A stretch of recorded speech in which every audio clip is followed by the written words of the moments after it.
and welcome to my video. So today I will be showing you how to make a really cute sketchbook, and I will be using colorful pages and a really pretty cherry patterned paper on the front. Okay, so in the intro you might have seen me putting down a thread, but that is a lie. I actually changed my mind in the middle of making this sketchbook, and this sketchbook doesn't actually use any thread. So if you don't know how to sew, you don't have thread, this might be an easier one for you. Just in case you want to know, the paper that I used, the cherry paper for the front, was from a recent haul I did, which I will link. So if you're wondering where I got that from, you can go and check that out. And the colorful paper is just some random one I got.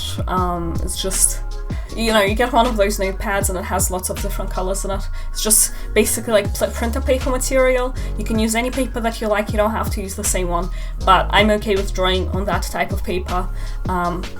So yeah, that's why I chose to make that one. And the first thing you saw me doing is just measuring out the paper to the size that I want. You can basically choose what size of sketchbook you want, and the rest of the techniques are still going to be pretty much the same. I decided to make a really tiny one, but an important note is that you're actually cutting your pieces of paper to be twice the size that their actual final sketchbook is going to be, because you're going to be folding them in half. For this technique, it's actually not as necessary because we're not doing sewing, but I still prefer to do it that way. I just used a little cutting knife to cut the papers to the right size, but it's fine to use scissors as well. I just find it easier to use a cutting knife. Okay, so then I folded each one of those pieces of paper in half, one by one. If you really want to, you can fold them all at once, but that will make your sketchbook less neat. So I strongly prefer folding them all one by one.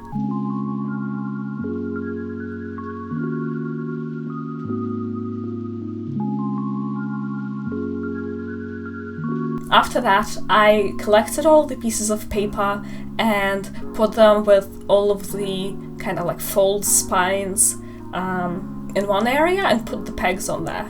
That is just to keep them in place while I'm attaching them to each other.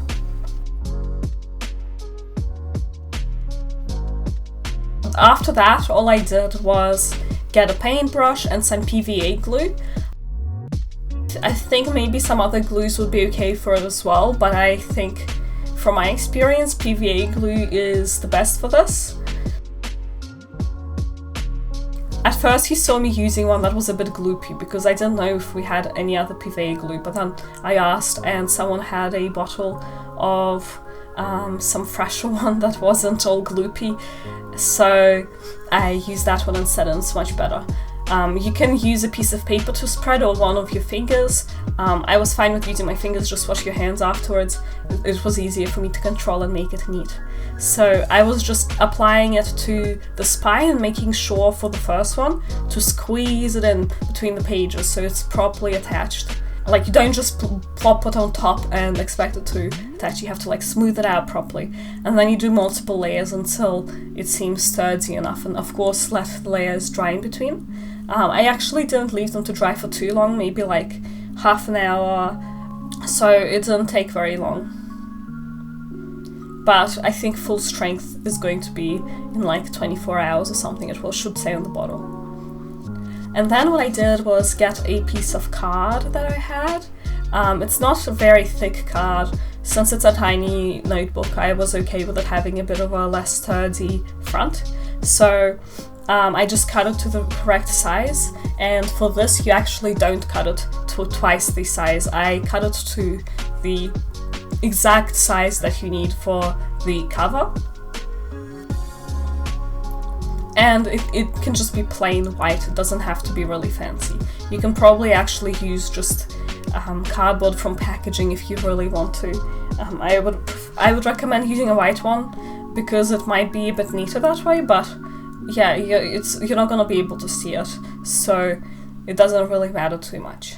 And I made sure to measure it out properly so it fits well.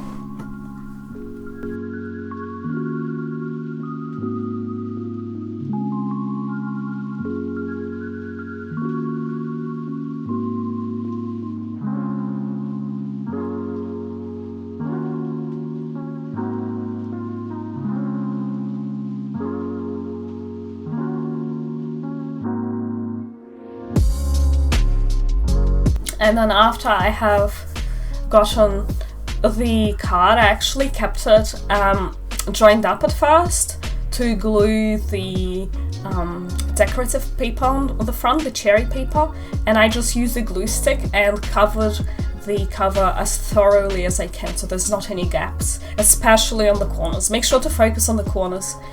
And then I press it really well. You can see like my table is shaking onto the decorative piece of paper.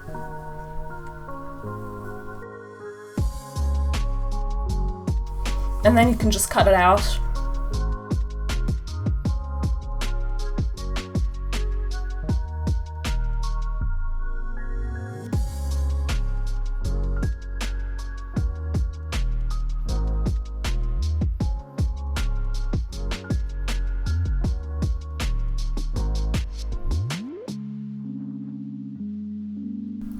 And this video is sped up twice amount, so you can see that I'm cutting them pretty slowly. If you cut it very neatly, you can't really tell that it's a piece of paper glued on top of a cardboard. It looks neat enough that it could be just, it could have been like that beforehand. And then I took another decorative piece of paper, so this will be the inside of the book cover. I wanted that to be pretty as well, so I did the same thing.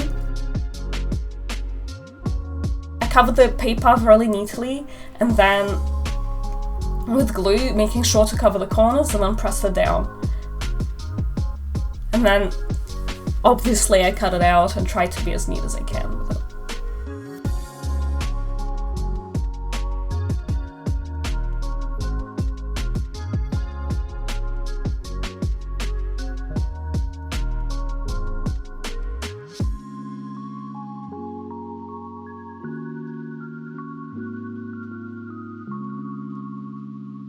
So after that I had two little cover pieces and also the notebook block, but they were not attached. So what I did is get a strip of the cardboard we used for the front and get one of the pieces of decorative paper from before and glue it on neatly onto the piece of cardboard. And we just want two long strips.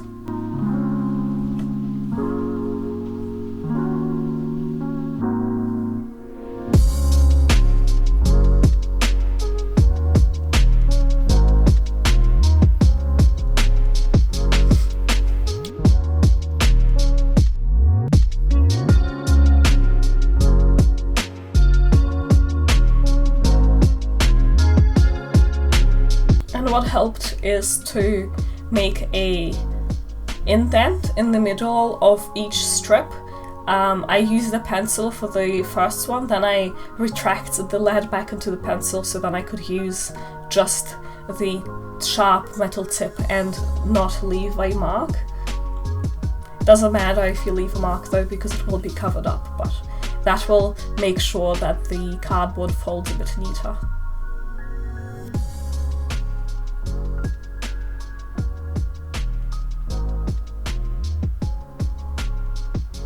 And I made sure to flatten it well with scissors.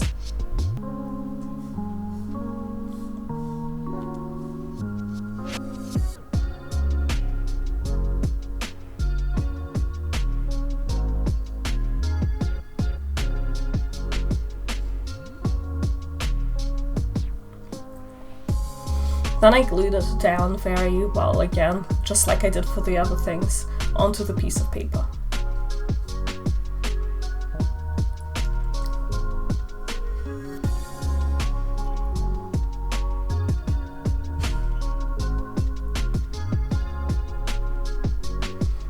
And then I glued half of the strip onto the sketchbook and half of the strip onto the cover. And that way the two are attached.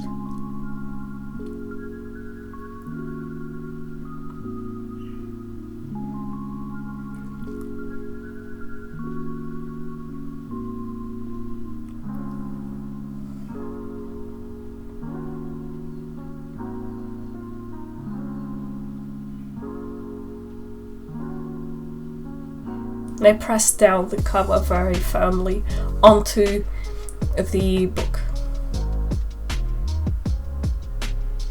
And I did the same thing for the back cover.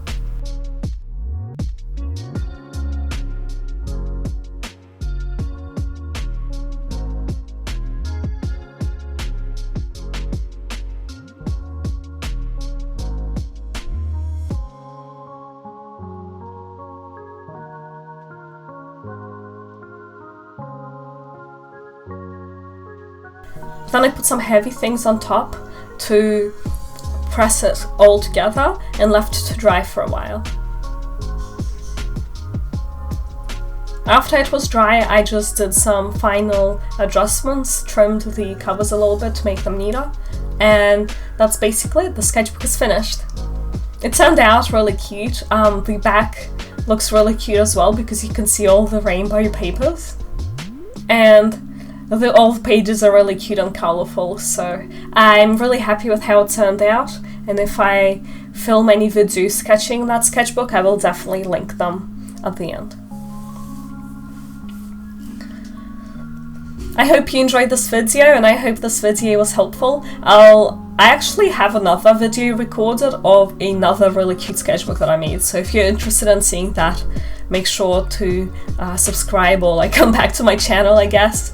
And yeah, so I'll see you all next time. Bye!